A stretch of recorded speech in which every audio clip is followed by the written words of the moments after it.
Hello everyone, म चाहिँ पानी बनाउन आइरहेछु।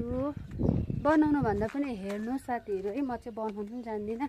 पानी चाहिँ यतै जोडी नै राखेको रहेछ है, तर पानी चाहिँ एकदमै सानो गइरहेको छ हाम्रोमा। यहाँ चाहिँ मलिजुहरूकोमा यहाँसम्म चाहिँ म हेर्न आउनु सक्छु है, त्यहाँदेखि उता टाढो चाहिँ म जानु सक्दिनँ। यो चाहिँ हाम्रो आश्रम हो, मानव धर्मको।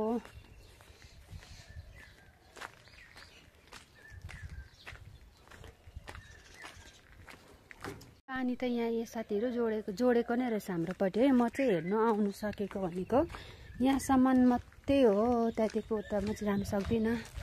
अब चाहिँ म फर्किँदैछु है तपाईँहरूलाई। हाम्रो पानी चाहिँ कहाँबाट आउँछ, पानीको मल चाहिँ कहाँ छ है। मन चाहिँ हुनु त हाम्रो त मोटर चल्छ, मोटर पनि छ हो। यो पानी आएन भने मोटर पनि छ, तर मलाई चाहिँ यहाँबाट चाहिँ सुविस्ता राख्छ नि त, पाइपबाटै युज गर्नु मलाई मनपर्छ नि त। अन्त हाम्रो चाहिँ पानीको मल चाहिँ यो चाहिँ हाम्रो नयाँ घर बनिँदैछ साथीहरू है। बनाउँदै आधी काम भइरहेको छ, हेर्नु सक्नुहुन्छ। यो चाहिँ मेरो घर हो, बनिँदैछ। अन्त हाम्रो पानी आउने चाहिँ यो डाँडा हो है, तपाईँहरूलाई म जुम गरेर देखाउँछु। एकदमै टाढो छ, हेर्नुहोस्। यो डाँडाको उतापट्टि चाहिँ बाछामारे खोल्चा भन्दो रहेछ है, त्यहाँबाट चाहिँ पानी आउँछ हो। त्यहाँबाट चाहिँ आउँछ। यो चाहिँ ग्राउन्ड छ हाम्रो यहाँनिर।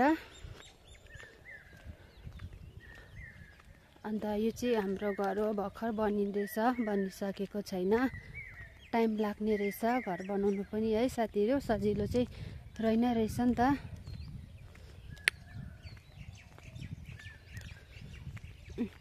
आधी इँटा गाँच्ने गर्दै नै चाहिँ छोडेको छ है। अब चाहिँ म घर ब्याक हुन्छु, म चाहिँ घर गएको साथीहरू है।